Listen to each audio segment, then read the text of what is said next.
जब से प्रदूषण और ग्लोबल वार्मिंग बढ़ी है, क्लीन एनर्जी के बारे में जागरूकता बहुत ज़्यादा बढ़ गई है।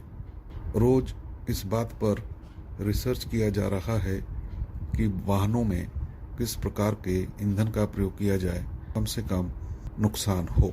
जैसा कि हमें मालूम है, पुराने ज़माने से कोल, तेल, गैस, लकड़ी, न्यूक्लियर आदि ऊर्जा का प्रयोग होता आ रहा है, जिसके मुकाबले में आजकल जिन बातों पर जोर दिया जा रहा है वो हैं रिन्यूएबल एनर्जी, जैसे कि फ्यूल सेल, हवा, solar, biogas, biomass, tidal wave से पैदा होने वाली एनर्जी, जियोथर्मल एनर्जी इत्यादि। फ्यूल सेल एक ऐसा आविष्कार है जिसके द्वारा हम ईंधन को एक जगह से दूसरी जगह ले जाकर प्रयोग कर सकते हैं।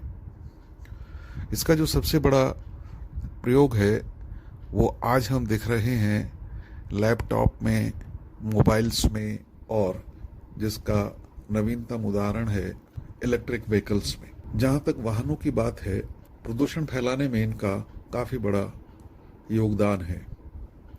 कम से कम शहरों में तो प्रदूषण के लिए वाहन काफ़ी हद तक जिम्मेदार हैं। इसलिए कुछ समय से बात चल रही है कि क्यों ना इलेक्ट्रिक व्हीकल्स अधिक से अधिक प्रयोग किए जाएं। ये जो इलेक्ट्रिक व्हीकल्स की बात हो रही है उसमें पारंपरिक ईंधन यानी पेट्रोल डीजल के स्थान पर बैटरी का प्रयोग किए जाने की बात होती है। इसी बैटरी को हम फ्यूल सेल के नाम से भी जानते हैं। सवाल ये नहीं है कि बैटरी से चलने वाली कारें कम प्रदूषण फैलाती हैं। सवाल ये भी है बैटरी को चार्ज किए जाने वाले सोर्स क्या हैं।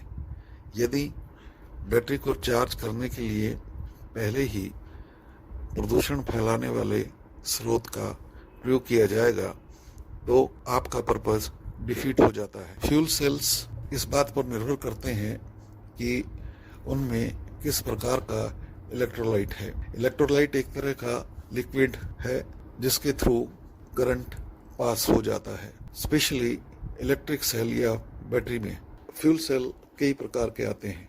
फ्यूल सेल्स इलेक्ट्रिक व्हीकल्स या जिन्हें कि हम बैटरी व्हीकल भी कहते हैं, इलेक्ट्रिसिटी प्रयोग करते हैं इलेक्ट्रिक मोटर को स्टार्ट करने के लिए, और ये इलेक्ट्रिक व्हीकल इलेक्ट्रिसिटी प्रोड्यूस करते हैं फ्यूल के द्वारा। और आज बात हो रही है हाइड्रोजन पावर्ड फ्यूल सेल्स की, यानी ऐसी बैटरी जिसको हाइड्रोजन द्वारा पावर्ड किया गया हो। हमें यहाँ समझना जरूरी है, आज तकनीक इस मुकाम पर नहीं पहुंची है गाड़ी में पानी डाला जाए और उसमें से हाइड्रोजन निकालकर गाड़ी चला ली जाए। जब हम हाइड्रोजन फ्यूल सेल की बात करते हैं तो हम बात ये करते हैं कि उस फ्यूल सेल को चार्ज करने के लिए जो शक्ति प्रयोग की गई है वो हाइड्रोजन है, और उस हाइड्रोजन को पैदा करने के लिए किस प्रकार की एनर्जी यूज की गई है वह महत्वपूर्ण होती है, जिसके आधार पर ही हम हाइड्रोजन के प्रकार निर्धारित करते हैं।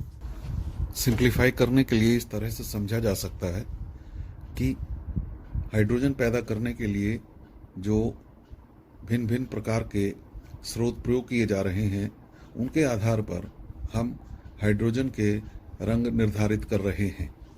जैसे उदाहरण के लिए ब्लू हाइड्रोजन यानी नीली हाइड्रोजन। ब्लू हाइड्रोजन जैसा कि इसके नाम से ही विदित है, जब नेचुरल गैस को हाइड्रोजन और CO2 में स्टीम मीथेन रिफॉर्मिंग या ऑटोथर्मल रिफॉर्मिंग के द्वारा अलग किया जाता है तो इसे हम ब्लू हाइड्रोजन के नाम से जानते हैं। इसी तरह से ग्रीन हाइड्रोजन है। Green hydrogen is a hydrogen produced by splitting water bye electrolysis, यानी इलेक्ट्रोलिसिस पद्धति के द्वारा हाइड्रोजन को जब अलग किया जाता है तो इस प्रकार से प्राप्त की गई हाइड्रोजन को हम ग्रीन हाइड्रोजन कहते हैं। इस प्रोसेस से हाइड्रोजन और ऑक्सीजन पैदा होती है और जो CO2 है उसको स्टोर कर लिया जाता है। तीसरा प्रकार है ग्रे हाइड्रोजन। ग्रे हाइड्रोजन में जो प्रोसेस है वो ब्लू हाइड्रोजन जैसा ही है, लेकिन उसमें CO2 को रिलीज कर दिया जाता है वातावरण में। अगला है पिंक हाइड्रोजन यानी गुलाबी हाइड्रोजन।